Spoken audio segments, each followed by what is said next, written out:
Here's how to make knickers with a frilly lettuce hem.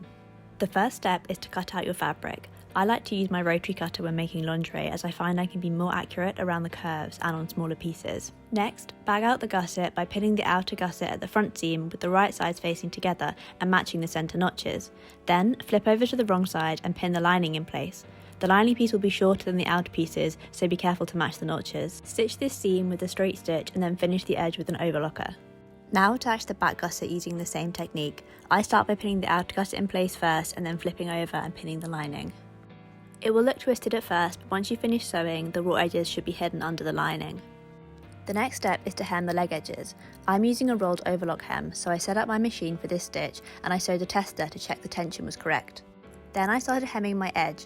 I used both my hands to keep the fabric slightly taut. This will help give the lettuce hem effect. Next, sew one side seam with right sides facing together and matching the hemmed edge carefully. I pressed my hem and edge stitched it down to finish the edge. Then hem the waist edge with the rolled hem, the same as the leg edges. Sew the remaining side seam and finish the seam using your preferred technique. Now attach the elastic with a zigzag stitch. The elastic should be attached on the inside of the garment with the plush side facing up. Position the elastic about 1 centimetre or a foot's width from the edge. The elastic should cover the raw edges of the gusset lining. Trim any loose threads and you're done. This pattern is great for lightweight fabrics such as satins, chiffon or even lace.